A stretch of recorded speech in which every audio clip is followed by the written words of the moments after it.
Allow us to introduce ourselves. My name's Austin. I'm Dan. I'm Surya. I'm Heather. I'm Maggie. And I'm Taylor. For our race project, we chose to immerse ourselves within the African American experience by exploring the artistic realms of photography, food, culture, and music. Our first look into the art of Black culture takes us to the world of photography. We drew a lot of inspiration for this method of showing Black culture from Frederick Douglass. After being freed from slavery and revolted by the way in which the African American race was being denounced, he set out on a mission to redefine the world's perception of the Black community. In the 160 portraits that Frederick Douglass took throughout his lifetime, he defied the social norm of looking away from the camera when being photographed, and instead stared directly into the lens.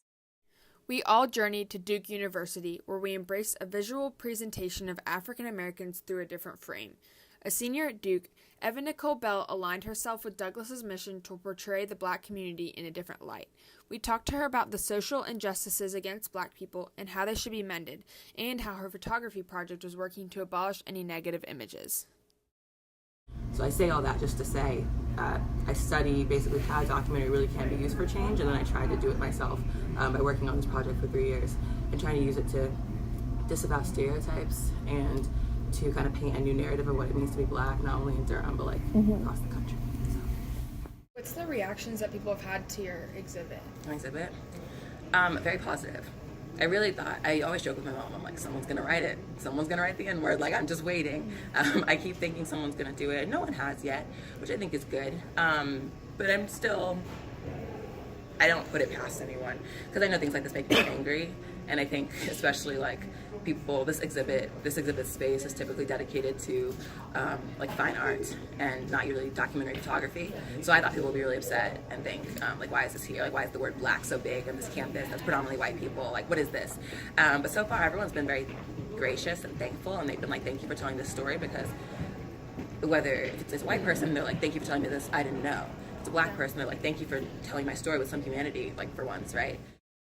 The project started actually, I didn't conceptualize it until I was a sophomore, but it started when I was a freshman, because I don't know if you remember some of the photos up there, but there's photos from an elementary school, Y.E. Smith, and when I was a first semester freshman, I actually worked on a project. I drove to Y.E. Smith once a week, and I documented their kindergarten class.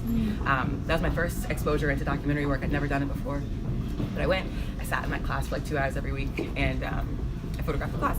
And it was interesting for me because it was a Title I school, and I really wanted to disavow stereotypes about what it means to be a Title I school.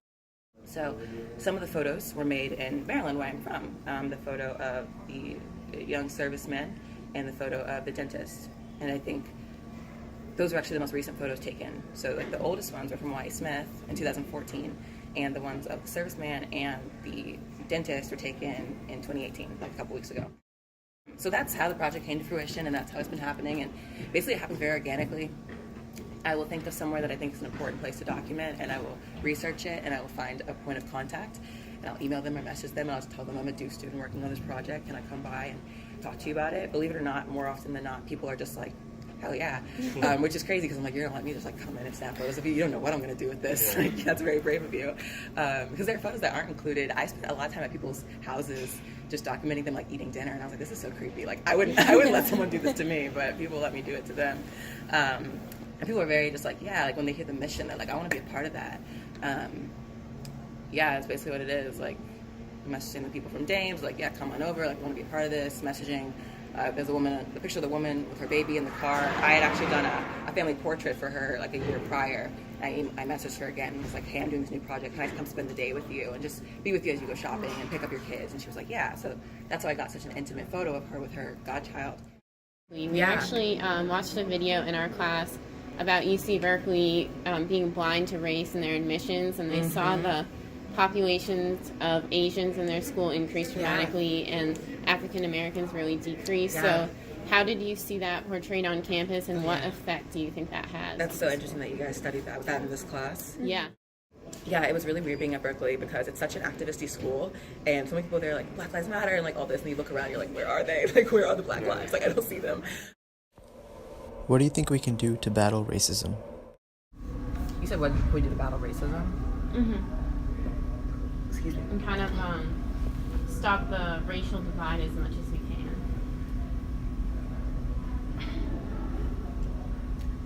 people when they're being racist. It sounds really easy, but I think people are very uncomfortable doing that, especially if it's someone like you love otherwise. A lot of people are like, oh, like I'm liberal, like I love this, I love that. My grandma's racist, but that's okay because I love her. Like, no, it's time to challenge grandma, because in this day and age, it's not words.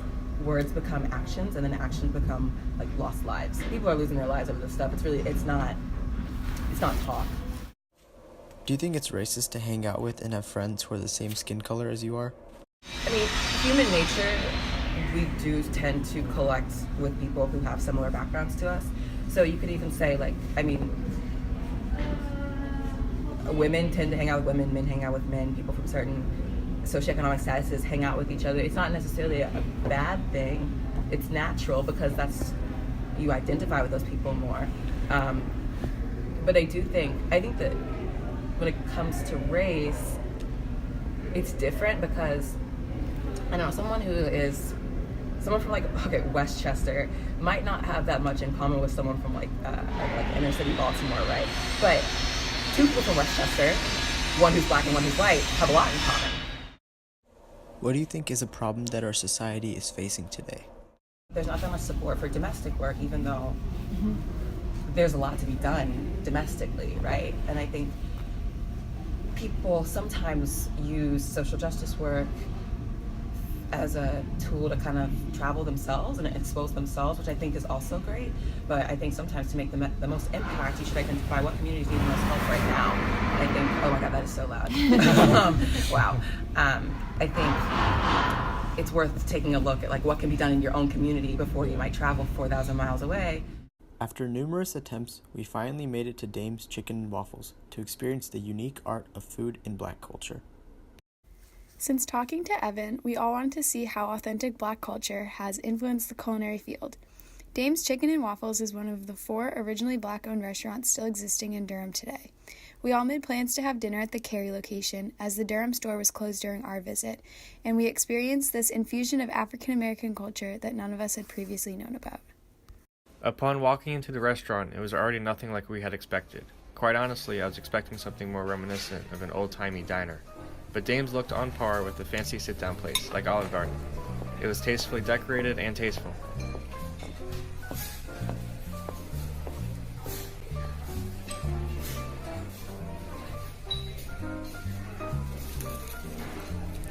The food was wonderful, and looking around we saw so many people of a variety of cultures having dinner there. People brought their families and friends and just sat down to some good chicken and waffles. I especially loved their unique mix and match menu option where we could swap different schmears or butters with any waffle we wanted. You never would have known about the importance of such a unique experience to this culture without going there and seeing plus tasting it for yourself. In addition to food, Dan and I visited an exhibit here on NC State's campus about the art of politics of black hair. Last Tuesday, Dan and I journeyed to the Witherspoon Student Center to witness the opening of the Politics of Black Hair exhibit. There was a panel of women that talked about the adversity they and other African American girls had to overcome just to be able to express themselves through their hair. I personally, being an outsider to this branch of the culture, had no idea that hair was such an important facet of the African American culture, especially for women. It's one of those things that when you hear about it, seems crazy that you never knew before. After seeing the pictures from the exhibit, we were really impressed with just how proud these women were to showcase their hair. We appreciated how they represented the love of their culture by showing us how their hair looked. I never would have known just how important the hair was to the culture, but I'm so glad that I went to the exhibit and was able to participate in this eye-opening experience.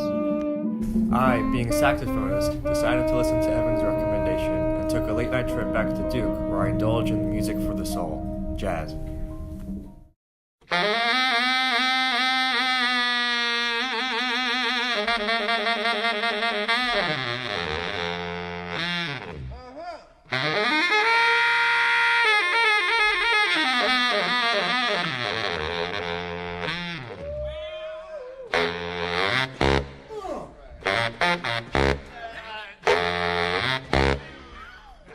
Held at the Mary Lou Williams Center for Black Culture, this weekly event, called Jazz At, embraces the sound of jazz and its lovers.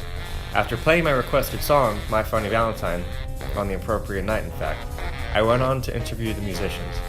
In the next clip, you'll hear from Warren and Shakin, both fellow saxophonists. So to go along with that, the second question was, what do you think jazz means to the black community? Right now, nothing. Nothing. It don't mean shit. I think it's naive. They don't know, bro. Fred Astaire said, you want to keep something away from a black person, put it in a book. And I don't think people just don't read anymore and just misinformed about. They just don't know, because I'll play certain music like jazz and stuff around my friends who don't play it or listen to it. Like, oh my God, what is this? They just don't know. They're misinformed. So. I disagree. I don't want to be on every question. I was actually going to leave that for the first one. But I don't know. I feel like, I'm going to say it, I feel like jazz has been bastardized and people don't really, people are more concerned about themselves when they're playing jazz. So it's not really for the black community anymore. People aren't playing for, the things that they were playing for before. And that's just indicative of music in general right now. Like, you hear rap music, which was for the people, and now it's very, self, about self, basically. And so I don't really think that it doesn't mean anything to black people. It's just we're not trying to connect with people. We're starting back to trying to connect with people, but it was very, heady at first. As the conversation went on, another musician decided to speak his mind on the topic, after being silent for quite some time. Thank you. What's your name? Sam King. My name is Sam King. I'm a graduate student at North Carolina Central University, and I'm in a jazz studies program. And I'm planning to get a degree to solidify my love and my respect for my people's music on its highest level. What it means to the black community, to be quite honest, I think jazz is dying within the black community. And I'm not going to say my next comment because I don't want to create controversy. But I feel like jazz is dying within the black community because we don't want to know about our own music, or our own heritage. We are too lazy-minded people, and all we depend on is a hip-hop track with a beat and one chord change that is repetitive over and over again. Not taking anything away from hip-hop and all black dudes' music, because hip-hop is great, and I love hip-hop and I love rap to a certain extent. But at the same time, if I can love hip-hop and I can love rap, then I can love jazz music, because if you really listen to jazz music, most of the beats that hip-hop rappers and rappers make up derive from some type of jazz beat back in the day, between the 20s and the 70s, if you want, or even before then. So, that's my take on jazz. I love it. I think the black community needs to be more open and more receptive to hearing our music. Even though there are many more forms of interpretation, this concludes our last focus within the art of black culture. We learned that the black community holds many aspects of art near and dear to the culture. Starting with the courage of Frederick Douglass and his self-portraits to the extensive project created by Evan Nicole Bell, photography has shown to be very powerful. In addition, the art of food has shown its presence. As experienced at Dames, we learned that creativity is boundless. Black culture can express itself even in the creative process of hairdressing. Expression can also be heard in music, especially that of jazz. Considering all of these experiences, we have seen that the black community celebrates themselves in a very artistic manner that is special to them.